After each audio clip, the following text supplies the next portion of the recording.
So, welcome back. This is Night Flight, and today Mary Rodwell is back. Her website is maryrodwell.com.au, and she is a counselor, a public speaker, an author, and she is working in the field of alien contact, regression, and hypnosis, and anything else that is attached to that subject. So welcome back, Mary.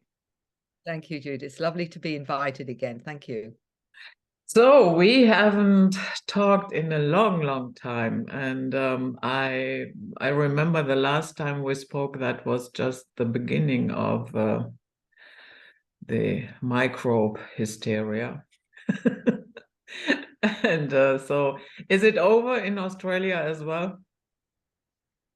They're still insisting in certain organizations for the the jab, but on the whole, it's got back to normal as much as we can do after 3 years of terror and fear-based information. So in that sense, I just hope people have learned something and realized a little bit more about what that was all about. Yeah, and I would say that right now, from an astrological point of view, the energies do not support that. Because, Saturn in Capricorn, that was ideal. Because, Saturn lays down rule. That is what it does, yeah. And so what we saw was streamlining, surveilling at every corner, disciplining, and so on and so forth. But now with Saturn in Pisces, that would not fly. I'm not saying that nobody would like to try, but on a large scale, no. That the last the years that it happened, it was perfectly timed. Yeah. And we know that that is what they look at, from the symbology to the numerology. They plan it when they know it's optimum. And what has been very powerful over those 3 years, though, what it has done, in my view, as someone who's been busier than I've ever been, is that people have had the time to reflect and look at their lives and make major changes sometimes because of what's happened. It's got them thinking on a far more higher spiritual level than they've ever done, and they've had the time to do it. And that's changed many people's lives, I think, and in many cases for the better, even though on another level it's been really dark and very hard for so many people. That's interesting. So when did you notice that something is going on, and that more people are contacting you, and what were the general subjects during that time that people asked you about? Well, in terms of my major work, which is helping people who believe they've had interactions with non-human intelligences, there have been many people that have had things through their lives, and it seems like this is a time in their lives now where they've wanted to understand more about what that was about. What did that mean? So it was almost like a catalyst for people to start looking at their lives in a new way. But what I also noticed is there's been a shift in consciousness. More and more people that have, been sort of gently going along in their lives, and then suddenly they've had this and I believe it's been part of the energies itself that's been a catalyst for people to start opening up more intuitively, and they're starting to see more, feel more, experience more on a multidimensional level, so that their intuition, their clairaudience, their clairsentience, their psychic abilities, if you like, have accelerated. And many of them that are coming to me now, they're wanting to work with that and know how to work with it in a way that gives them confidence. In other words, tools to help them understand how their interaction with various spirits or intelligences, how they can maximize that in a way that enhances their lives and enhances their intuition and their understanding. Mhm. Yeah. So, did you have any exciting projects or something else? Then are you writing a new book? So, what else is new with you? Well, I keep getting asked when is the next book coming out. I've not planned on a book at this time. I've with each of the two books that I've written, there was always a time where I knew I had to put material together. I'm still not sure of the focus of the next one, although for many years I know that there's been a feeling there will be more that I need to write. So at the moment, I'm waiting to see where I get some kind of prod to do that. In the meantime, though, what I am discovering is more and more of those that, like yourself, you say you've always felt that you're not from here. There are Mhm. so many now that feel exactly the same. I don't feel I belong. I've always felt different.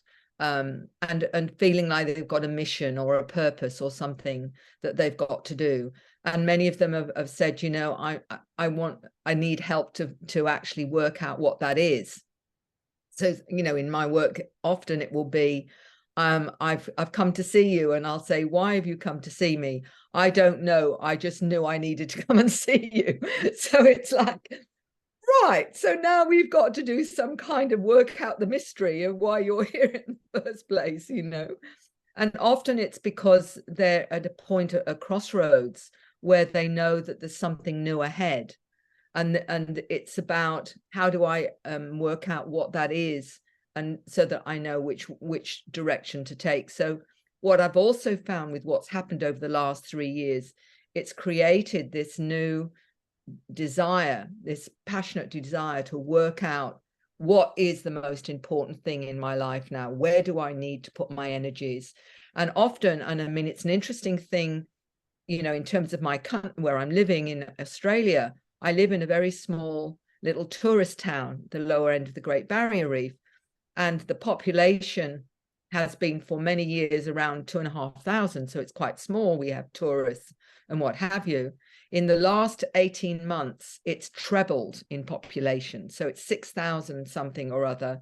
People have been buying property and land, and they're coming up from New South Wales and Victoria in droves to find land and to live a different life. And that's been a direct result of what's happened in the last 3 years, which to me is really quite astounding that it's happened so fast. And it's completely changed where I live, not always for the better, perhaps, in some cases, but the interest and the desire to move out of the cities and move into more rural areas and have a more rural, holistic kind of natural lifestyle where they're being more self-sufficient has been a huge drive for many. And I don't know whether you've noticed that in Germany or not, but certainly that's what's happened here. Yeah. Yeah, I moved to a more rural area many years ago, like 23 years ago already. And yeah, it's not that downtown is far away, but I enjoy it very much. Especially, it is so crass, the difference. When I go downtown, sometimes I do not hear a single German word for minutes. Nobody speaks German, yeah. But when I'm here, and this is only like 15 minutes by car, yeah, there is hardly anybody who is not German. So the Right. difference is Right. enormous, although it's just a few kilometers. And is this due to the number of migrants that have moved into Germany and Yeah, other European countries? yeah, yeah, Okay. yeah. So I was wondering, when you come as a client with something that you cannot really explain, or you might think you have had contact with non-human entities, whatever they might be. How does one find a counselor that does not try to put them in a straitjacket? Is there something like an archive that people can pull from, or how does anybody go about that? That's a very good question, and it's one that's come up many, many times since I got involved in this field. Was, for those that, where do you go when you're having these kinds of experiences, when you finally realize that you're not crazy, that these are real and they're tangible, and you end up with very physical things happening to you? Who do you go to that you can trust? And in many cases, and I'm talking about, I wouldn't like to think how many cases across the globe that have gone to see the standard psychologist or psychiatrist and then ended up with some form of diagnosis that, whether it's schizophrenia. And in my book, Awakening, the very first book I wrote, there's a case study of a 19-year-old girl that contacted me. And she told me when she was 14, this is in Western Australia, when she was 14, she told the doctor that she was seeing aliens and they were visiting her. And he immediately diagnosed her as schizophrenic and put her on a cocktail of medications, which she said she nearly took her life 2 or 3 times. And it was a talk show, an American talk show where people were discussing these experiences, that she realized maybe she wasn't crazy after all.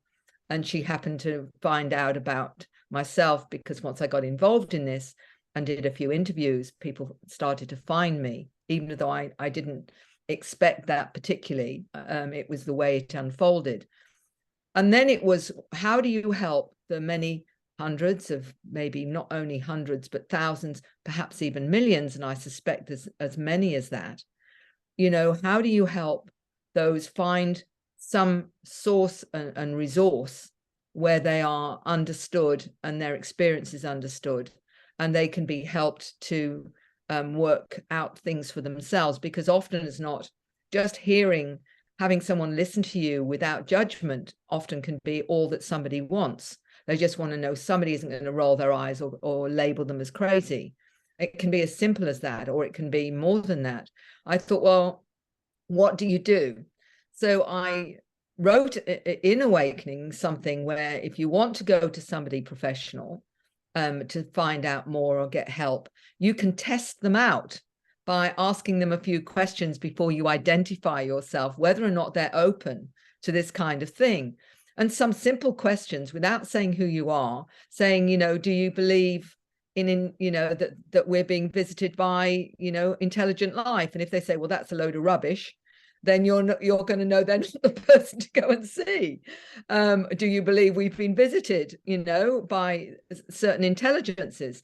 Simple questions, with a professional will give you some idea whether or not they're going to listen to you and honor what you are telling them.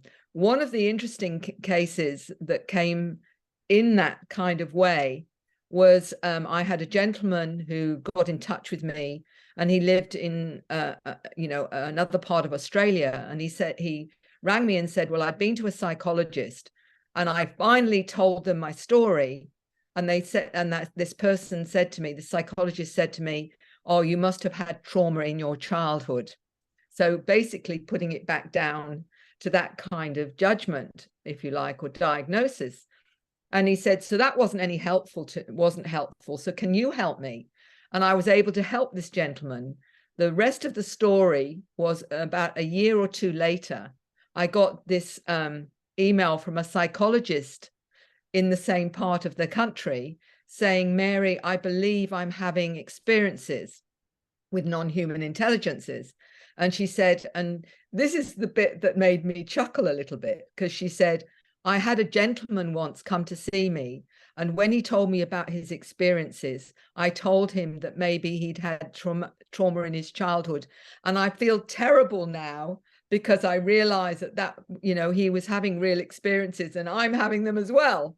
So it was like the universe had turned it all around. And I said, well, be at peace, because that particular gentleman, I think, found me. But sometimes the synchronicity of what have you. So I wrote Awakening as a resource book for people having experiences. How do you know it's real? What do you do about the fear?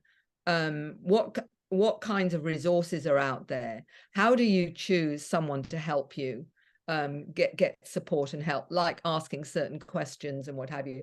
Because not all psychologists are the same, and many of them are experiencers and have had experiences. And if you start to tell them, they'll be, often you'll get some that are very open to this, including some psychiatrists. But you've got to be very careful about who you resource. There is more openness now than ever to anomalous experience, but the same, Judith, with somebody who's psychic or intuitive. They may be seeing spirits, they may be seeing orbs, they may be feeling presences and what have you, whether or not it's spirits or whether or not it's ETs or not, it's some form of non-human intelligence. And the trouble is with modern psychology in the Western world, it's still stating the only things that are valid are with our five senses.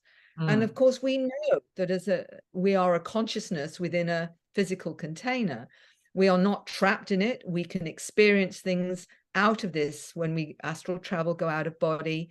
I mean, there's so much evidence now on so many levels from people who've had near-death experiences, astral traveling, remote viewing, shamanic experiences, healing experiences. All these different ones are giving us more and more evidence that we are a consciousness that is inhabiting a physical container. But as yet, still, we have this archaic way of looking at human experience from only our five senses.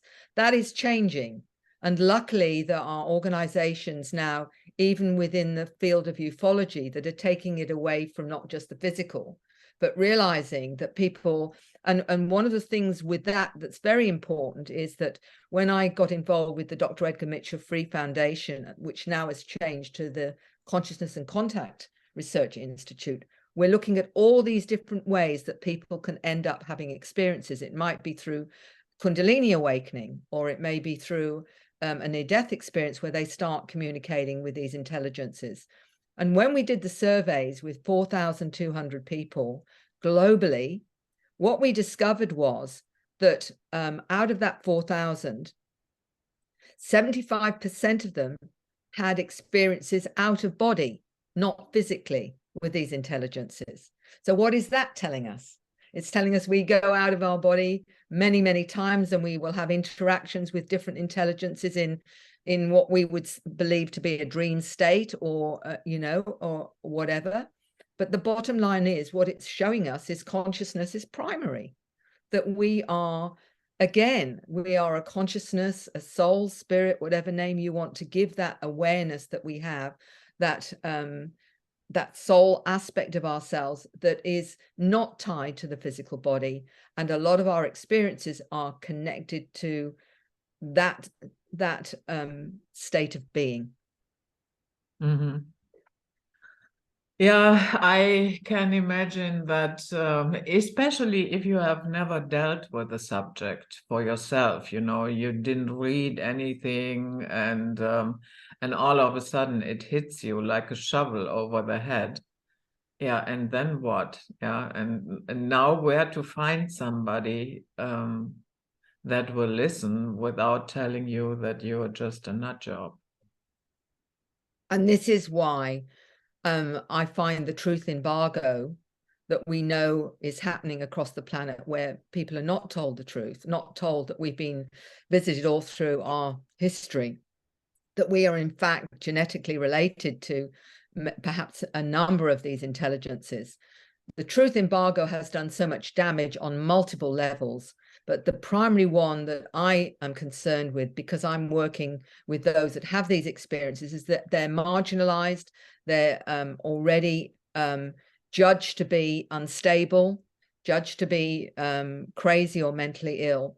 And these are people that are really just seeking to understand what on earth is going on. If we had real disclosure where this was admitted, then we could actually offer them the help and the understanding and support that they're seeking. And this has been my biggest angst, that psychology is inaccurate. The modern day psychology is inaccurate. And we need a completely new model of understanding our reality and our experience. And that has to include the understanding of consciousness. But until that happens, or there's real disclosure, I mean, what we've got from the Pentagon so far is, yes, there's lights in the sky that we don't know what they are, which is, you know, an absolute nonsense, because they've known what they are. They've been for over 100 years or more. They've known that we've been visited and what have you. So the damage that is doing and has done has been incalculable, because so many people have ended up not knowing where to go, or their family thinks they're crazy. And the hardest thing is when you speak to someone who's been hospitalized and medicated, and they come to you and they tell you their story.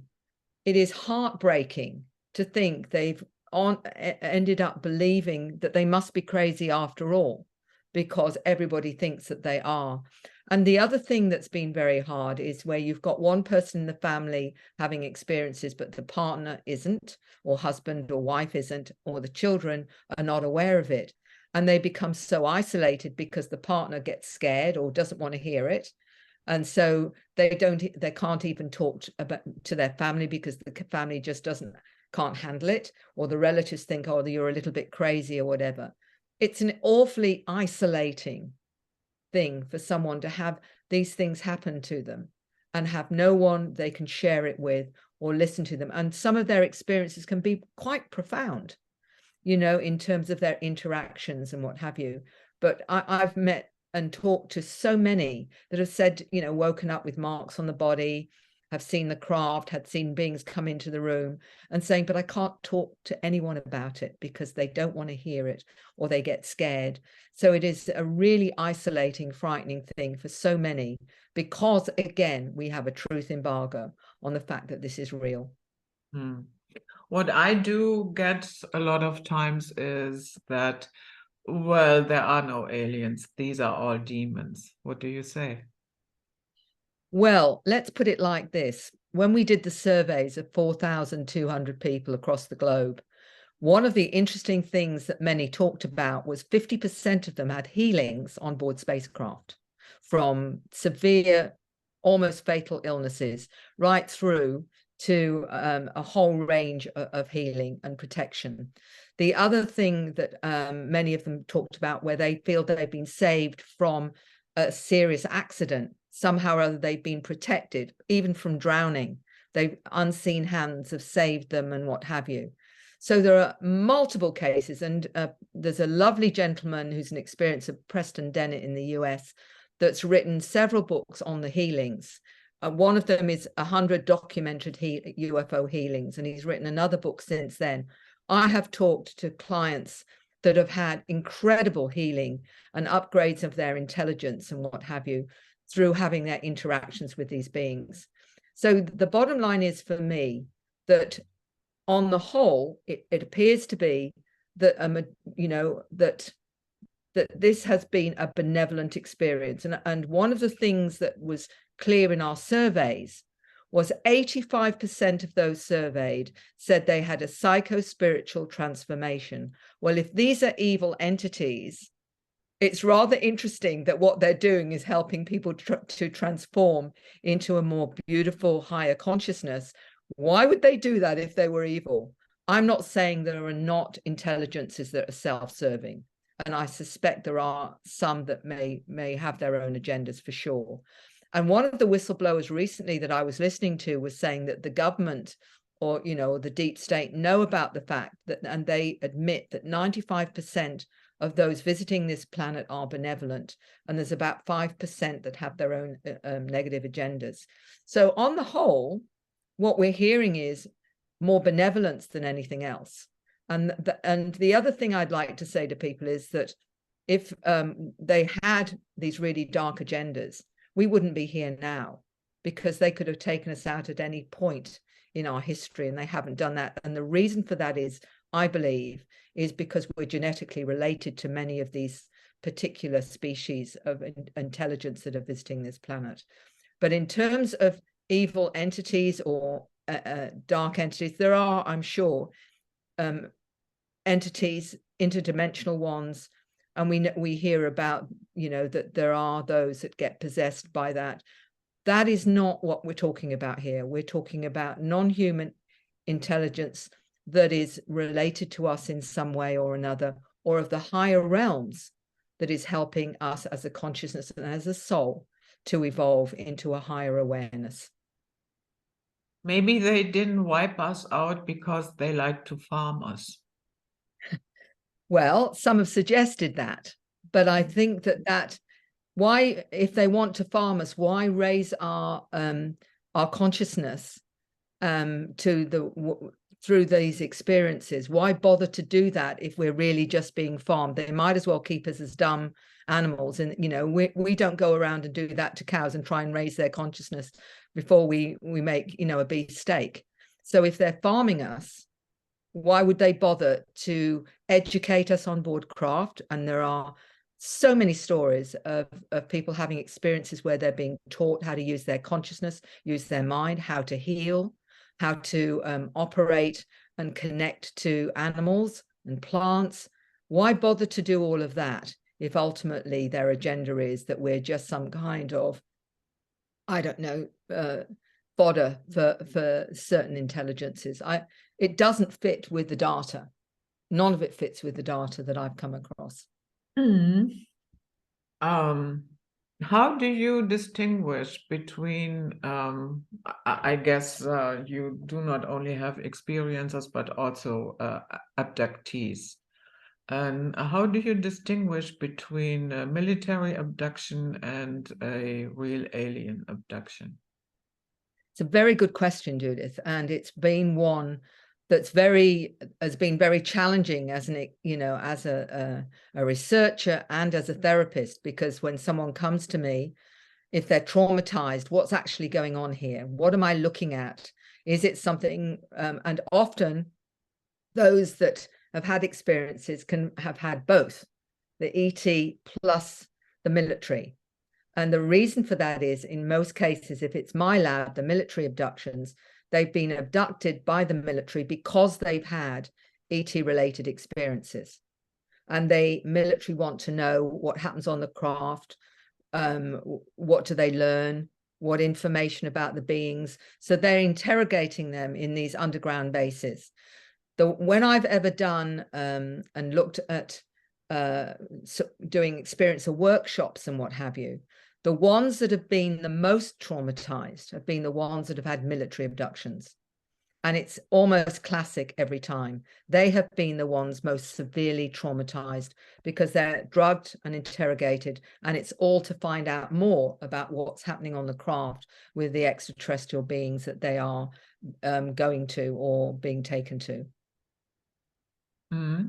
And so you would say your data suggests that alien abduction is not that traumatizing?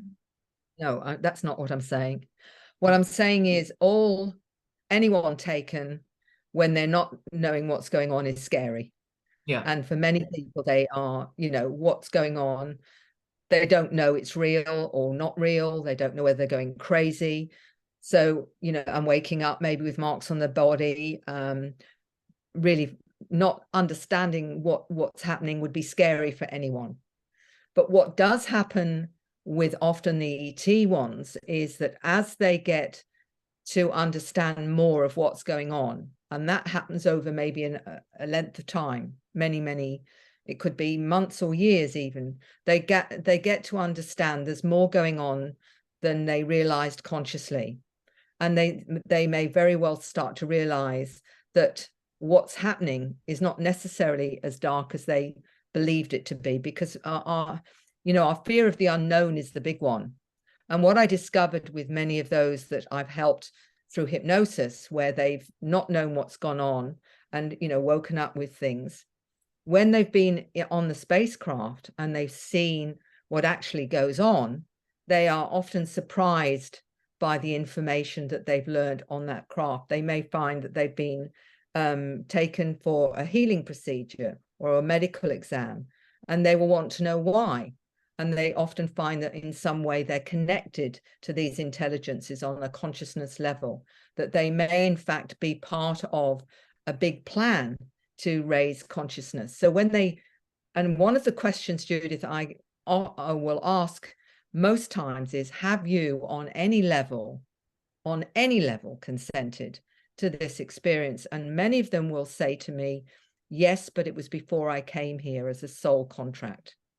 So that changes the way that they may ultimately interpret it. And they may also realize that a lot of the knowledge they have, a lot of the awareness they have has come through their interactions with these intelligences.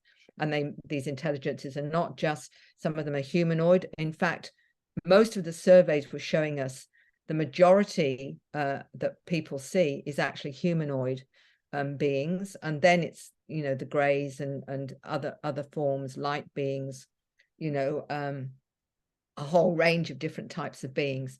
So what happens through their understanding is often they change their mind about how they view it, because they see this as more of a bigger picture soul journey, if you like, rather than just from, you know, their limited understanding as an individual or a human. And they will see connections to this particular species or whatever. Some that will be. Others never have got scared. Right from the word go, they've been aware they've had interactions with these beings. It's always been very, very consensual, very respectful, and they've never been scared. And so you say, well, why are some traumatized and why are some not traumatized? I go back to the understanding that I think it's the soul journey. Some of us have chosen one way of experiencing the human adventure, and some of us have chosen another way, and that's for every soul. We're all having different experiences on the same planet, and our experiences can be very, very different about how we interpret and how we live and how we survive, simply because we're all souls on a different kind of soul mission or journey. And I think it's the same with those that have experiences. That's why we say some feel like they're abductees, and certainly with the military they are abducted. There's no question they're abducted. But also with others, they may change their mind about that term and say, actually, there's something in there where I now understand the reasons why this has happened.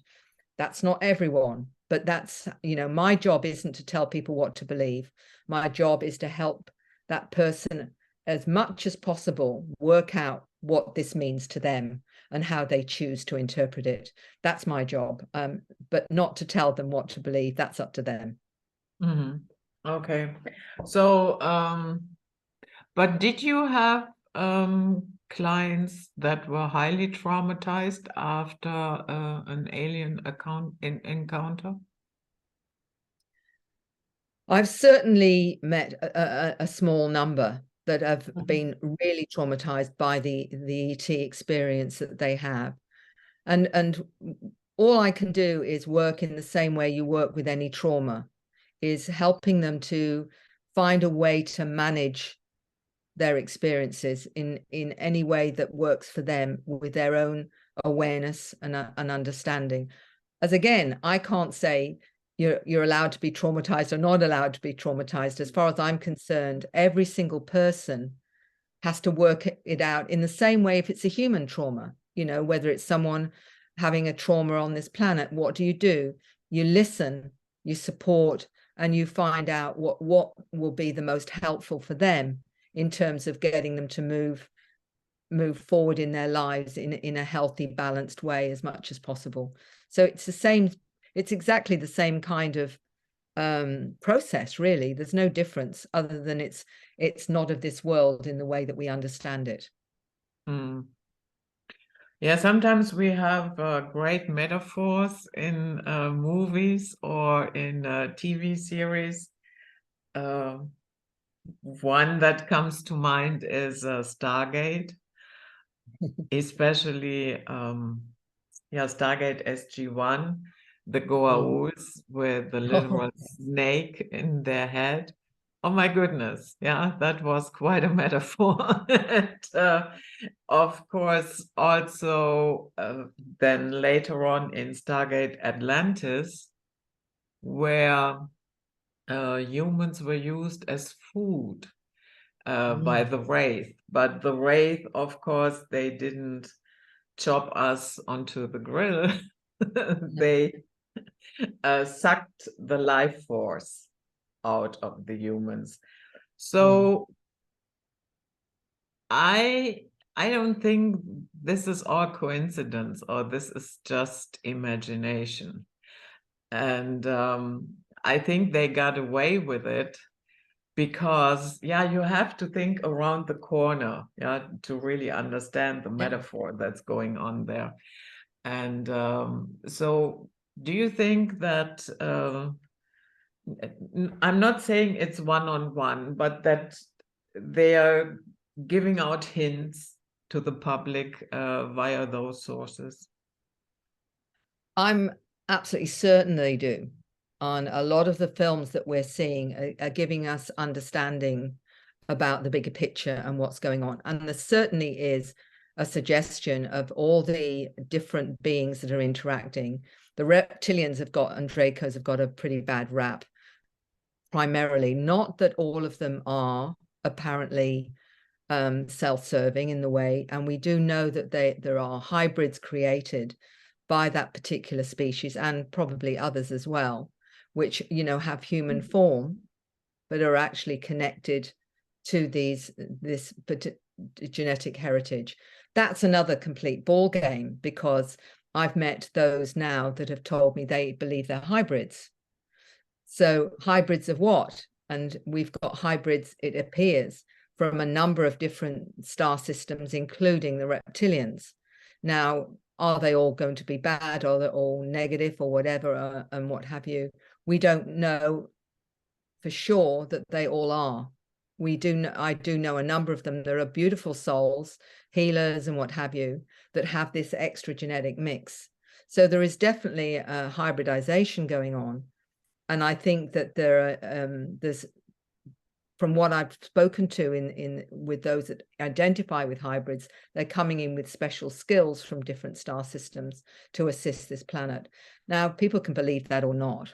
All I'm really sharing is some of the stories that I've heard, and the way, and even some of the children have mentioned that they're hybrids. And one of them was an 8-year-old girl, a lovely young lady, who told her mother and me that she is a being from a water planet that's incarnated in human form, and she's still part human, part water planet. In other words, that's her mix, that she's a bit of both. So we're getting not only adults but children identifying with certain star systems and certain planets with and they're telling me they're bringing their abilities to this planet to help it as it's evolving into a higher consciousness. So make of that what you will.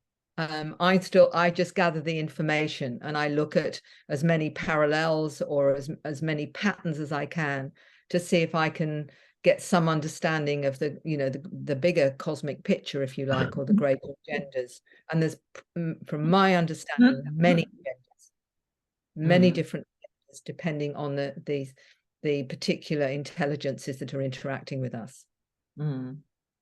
So what I see happening here, and I have been observing it for quite a while now, I see a push for a hive mind here. Oh, yeah. Yeah. And that, of course, reminds me of the Orions. Yeah. And as any good hive, of course, they have a queen. They don't have a king. Yeah. And so what would you say is, to me, that is clearly a very, very negative influence?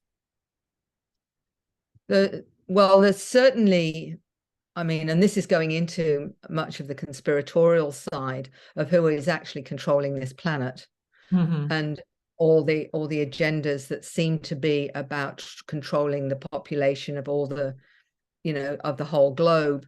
And with what's happened over the last few years and what may or may not be included in some of these medications that are being put out, let's put it like that there is this push to create, what they call transhumanism, this whole push to put computer chips in us so that we're not so much ultimately biological, but actually part machine. part machine. And I certainly think that there's those that be on this planet that would like to see that happen, and that we'd all be controllable and what have you. Whether and that for me is absolutely diabolical in every sense of the word. So if that's the case, then I agree with you absolutely that there's a really dark agenda that may ultimately lead into something like that. Who knows? But my also understanding is that many of the souls incarnating and have been incarnating, and one of the reasons I wrote The New Human is a lot of those that are coming into the planet are highly aware, highly intuitive, that are also aware of these agendas and are actually balancing that out and making changes so that that doesn't happen. So we've got, I feel a battle between dark and light, and that's what I feel we're in the middle of right now. Is this battle for the enlightenment of human consciousness and the raising of human consciousness against the dark side that wants to actually keep us suppressed and keep us controlled for their own benefit. I don't know if that's true, but that's certainly what it feels like to me. And I can only go on what evidence and what information comes to me. But at the moment, that's where I'm at with it. I mean, I can't say more than that, really. Yeah, yesterday I had a brief encounter with the Bing website opened, and they have something similar to ChatGPT. Yeah, they have it attached to their website. And so I was invited to try it out. And so I just asked a very brief question: what are chemtrails? And so it gave me the runaround with Wikipedia links and, from The Guardian and what have you. And yeah, it's all conspiracy theories, but da da da da da da da. So, and then I said, wrong, exclamation mark. One realizes who has programmed you. I prefer to do my research without you. Well done. Well done. And then it said, oh, sorry that you are not satisfied. I'm still learning. But, already, to me, this is another push. Yeah, that there is only one opinion that is correct. There is only one opinion that you can have. And if you share a different opinion, you will be canceled, you will be wiped out in one form or another. And that to me plays into that entire thing of, hive minding us. And I honestly think what is part of the wonderful experience here is that actual diversity, not this artificial one. Yes. Yeah. Yes. Where everybody, you can look, you can be a man with a beard in a miniskirt and the high heels, but don't you dare to think differently. Yeah. Yeah. And that's what's really dark now on this planet, is this censorship of any kind of different thought other than what is considered to be mainstream only. We are only allowed to listen to one voice, which is the one that's coming from the controllers, whatever name you want to give them. And they are not, anything that diverges from that makes you someone they need to cancel and what have you. And that is scary for me, because at the end of the day, the only way we learn and grow and explore is by having thoughts and ideas and testing boundaries. because that's the way we learn and grow. And if we're not allowed to learn and grow, we might as well not exist. Yeah. So, you know, it's very, very dark. So, Mary, that one I can see perfectly. That's not hard for me to put that together, this push for a hive mind here. So you said there are other races here that are trying to counteract that. Why don't I see that? Well, it's because the way that I've come to understand, remember, I'm working on a number of levels through where people's intuition and they're through trance and hypnosis, as well as in information that many of them get downloads of information and knowledge and awareness and what have you. What many of them are identifying with is that they've come here from other realms to assist the human in this mission to change what's going on and to bring in the awareness and the understanding and to wake people up. So they are helping. When people say, well, why don't they come down and sort it all out? And it's not the way that they can work. They can't interfere in that way, but they can bring in souls of higher awareness to come in and assist by incarnating into human form. Now, you're not going to see people standing up and saying, well, I come from Orion, or I come from, you know, the Pleiades, or I come from Arcturus, although some are now saying that. Some will say that and say, my origin is, you know, Arcturus, or my origin is Andromeda, or whatever, because some of them are fully aware they've come in from other places to help this planet at this crossroads in its, you know, in its consciousness history, if you like, in the awakening of consciousness and the awakening of who we really are and our abilities and whatever, which is they're trying to suppress. So my evidence is, I mean, I've worked with 3,500 families and children. I've got enough data now to indicate that this is very real and very relevant and is definitely happening with many, many people with that awareness. Now, they're either all delusional or they're all actually speaking their truth. And you know, and when I see the, you know, some of the abilities of some of these new generations of, you know, children, what have you, and what they're aware of and how they understand their mandate, if you like, or their mission, I am convinced that some major thing is going on this planet now. And we are being assisted through these souls coming in and have been coming in probably for the last 70, 80, 90, 100 years that are here with the mission to wake the consciousness of humanity up. Mm-hmm. So how is it that obviously there is a group that manages to interfere here in 3D, in real life, by disciplining and surveilling everything, and attack on free speech, attack on real diversity, and what have you. So what is the difference here? How is it possible that one group can achieve that and the others can only send in benevolent souls? All right, now I can only go on some of the information that's been given to me by whistleblowers and others that know more of the true history of the planet. My understanding is that this planet was initially taken over by these reptilian beings, and they saw it as their planet. They're still here, but a lot of them are no longer on the surface. But what they did was when humanoid beings came to this planet and basically claimed it for themselves with the help of various star origins, and they literally changed the indigenous well, I'd say humanoid beings, the Neanderthals, Cro-Magnon, and actually changed their DNA and added DNA from them.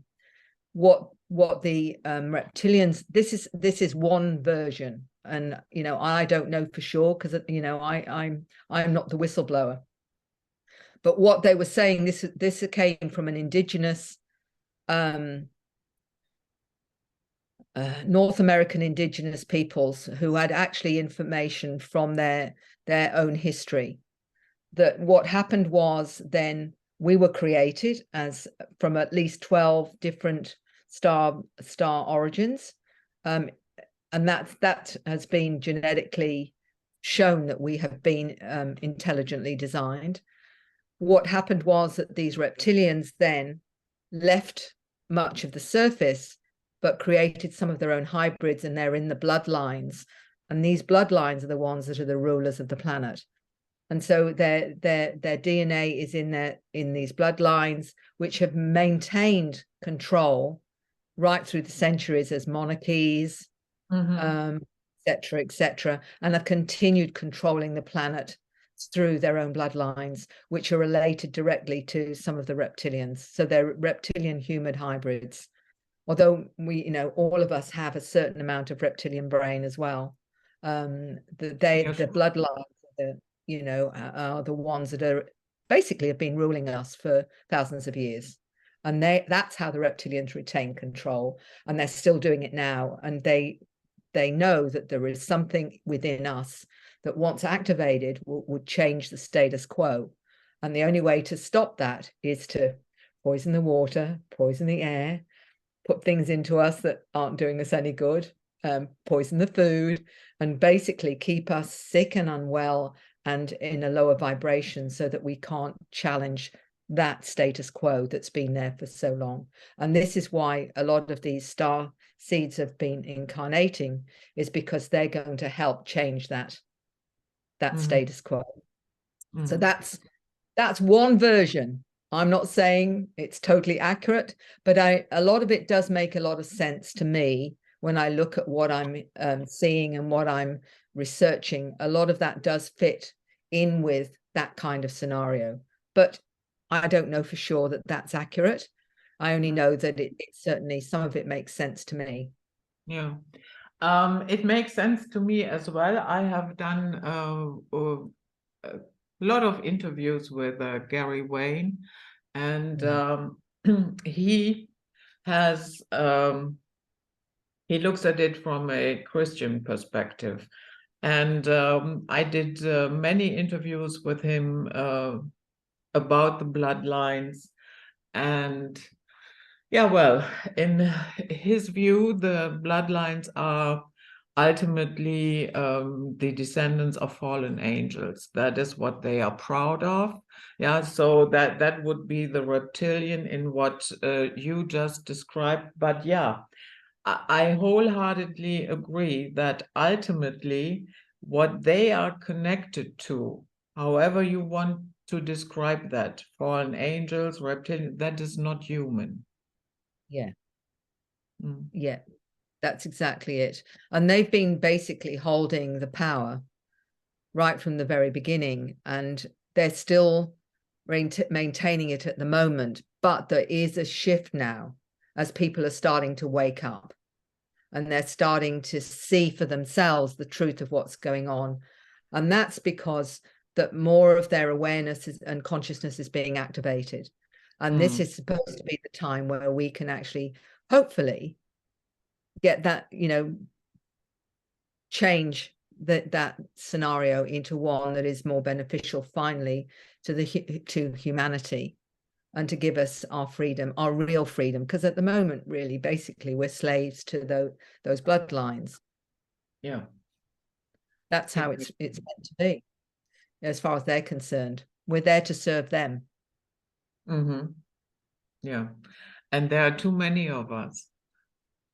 That's right. That's the problem for them, isn't it? So how many are waking up? And getting back to what's happened over the last few years, I think they overcooked it. In other words, I think they showed too much of their hand, and many people now that wouldn't have normally realized this are finally realizing there's a whole new reality that they haven't seen before, and they're starting to connect the dots. And that's changing people's attitude to a lot of this now. And I think that's been the positive of all of this, is that more and more people are waking up and seeing this now. Yeah, I always thought, what a horrible time to wake up now. If you have been familiar for, let's say, a decade or two, or even some people even longer, Yeah, then it wasn't really that surprising. It was annoying, it was wrong, but what happened wasn't really surprising. But I find waking up during that time, and you don't really have time to process, because you also realize, oh my goodness, it's now. It's not in a Yeah. couple of years, it's now. Yeah.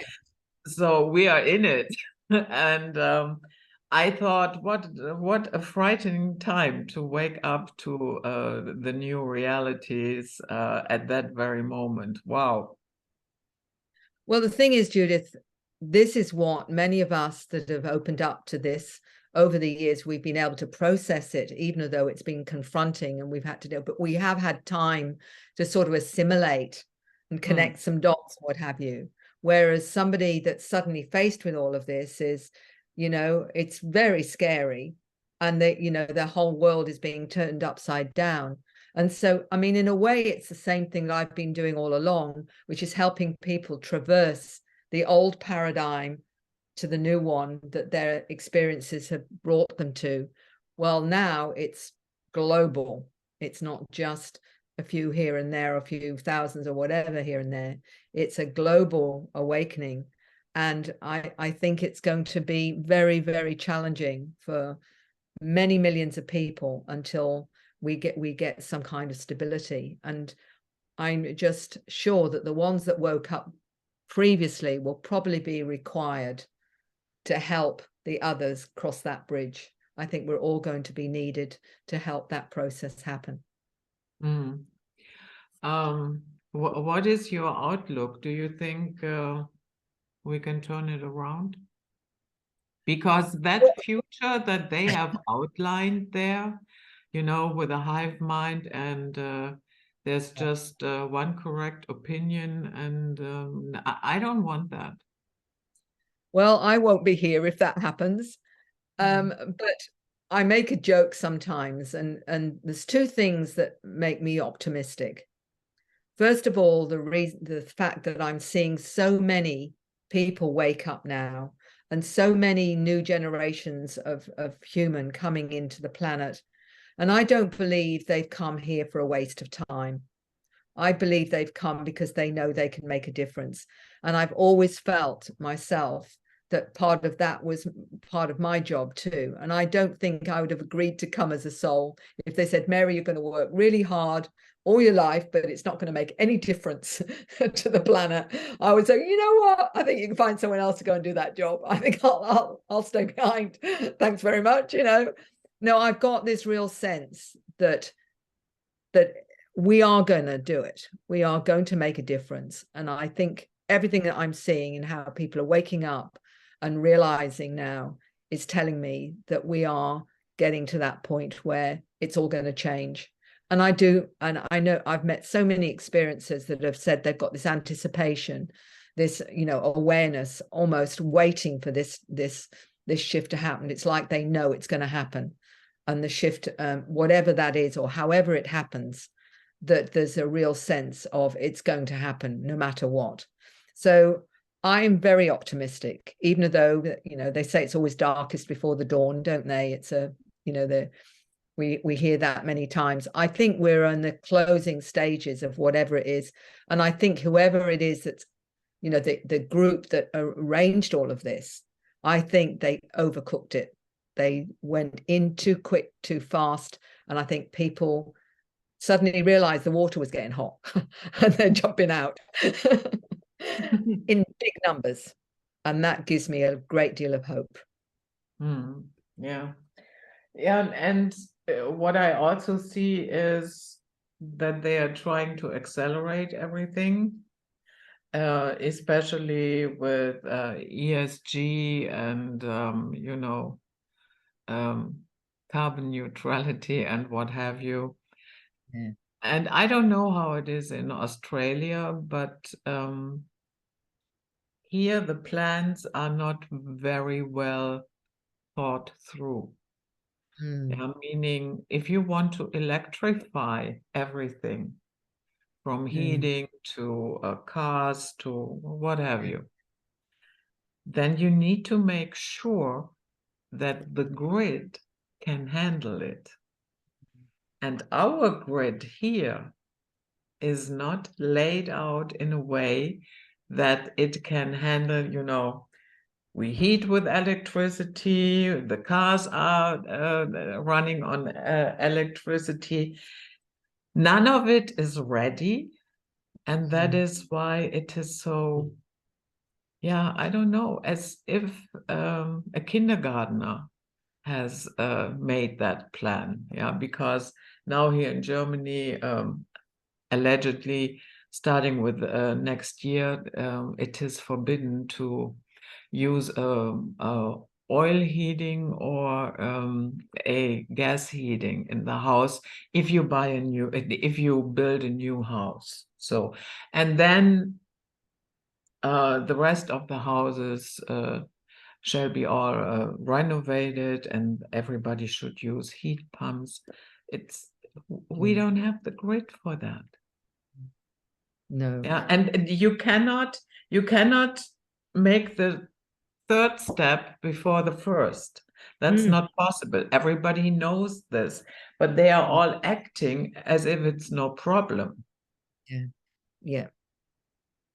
Well, it's all going to fall apart, isn't it? I mean, Yeah. all these things are that they're putting out that you're doing this, this, and this. And like you say, there is no planning. There is no real understanding of what needs to happen, the infrastructure that's needed for all these different things. So it's putting it out there. And I think what they're doing is just generally trying to create fear and test the water to how people's reaction to it, because ultimately it's not going to happen, is it? It's just not going to happen.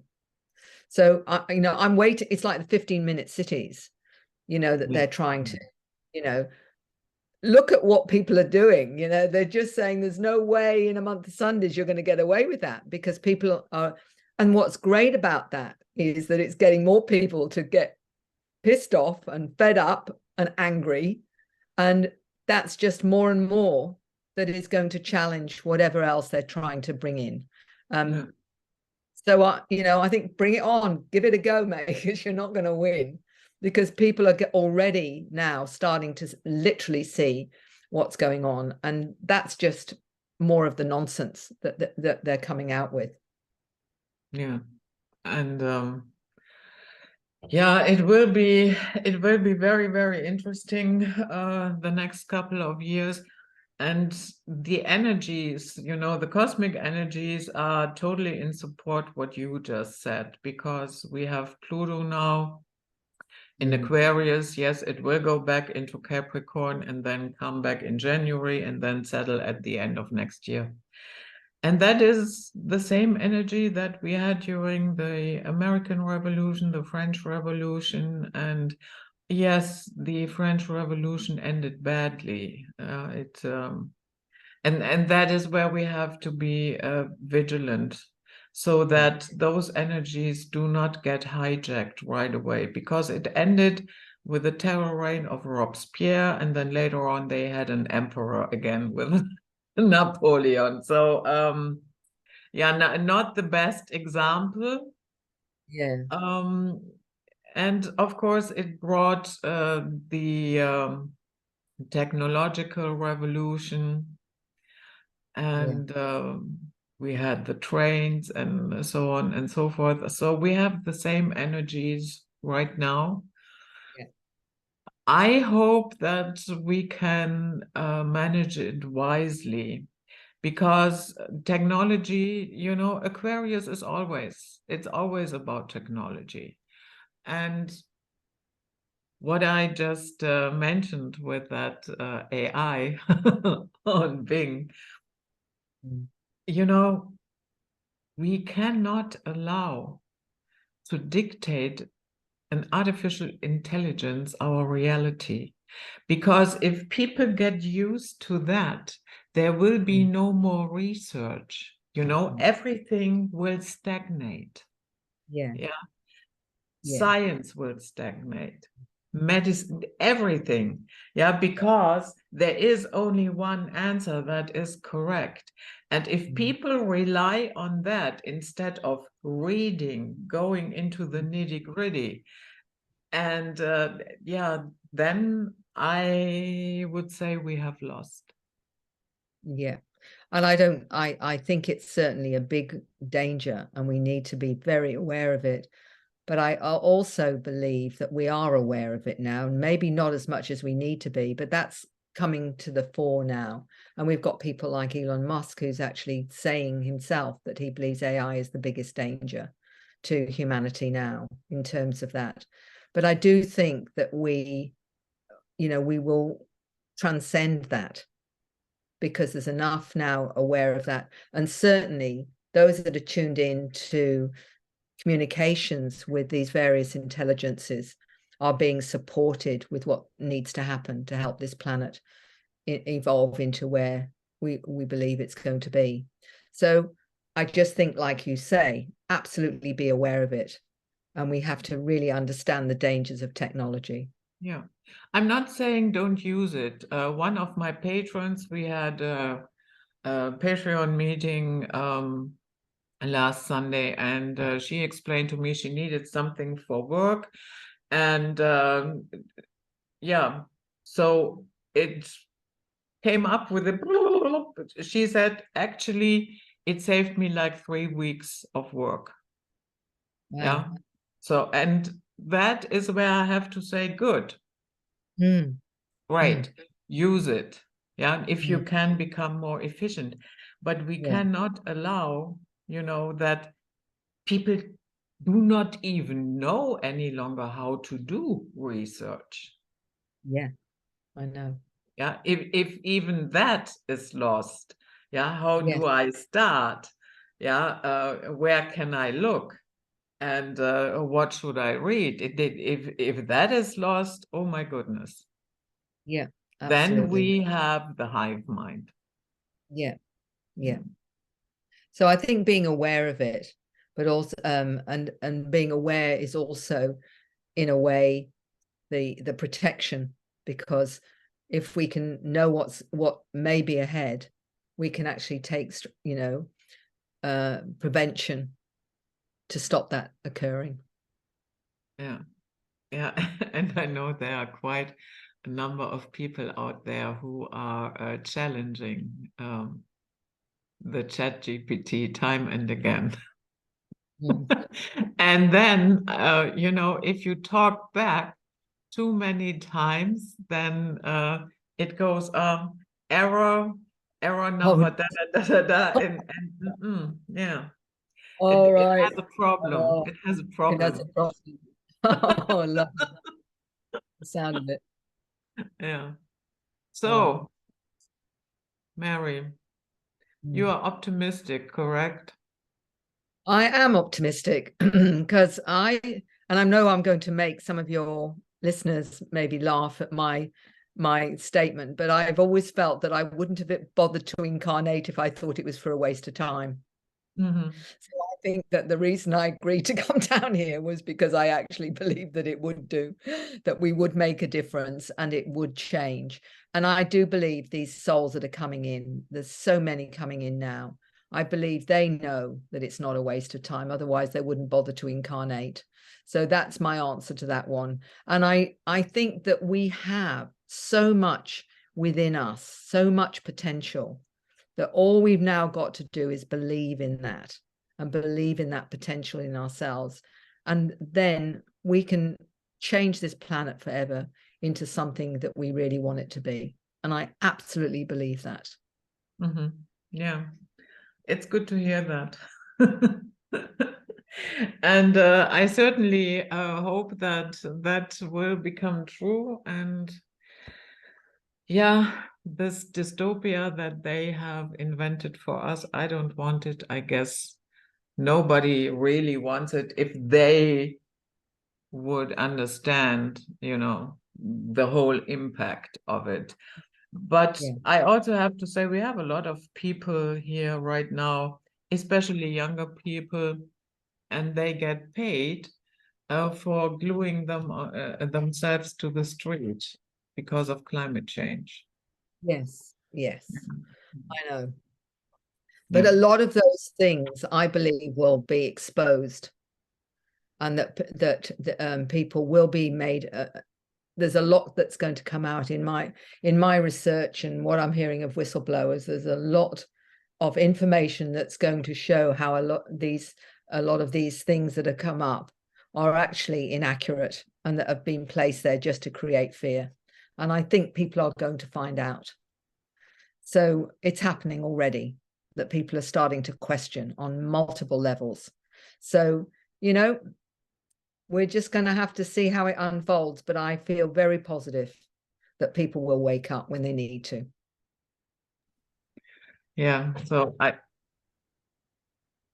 my cat is so crazy. I bought a toy for her, and it is here since yesterday. She completely ignored it. Of course, now she starts playing with it. Of course.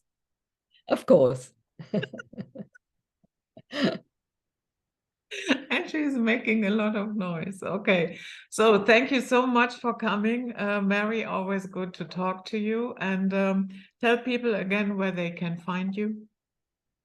Well, you can find me on my website, maryrodwell.com.au or acern.com.au. I'm on Facebook as well, Telegram and what have you. But just Google me or go on Safari or whatever. And there's plenty of information about how to get in touch.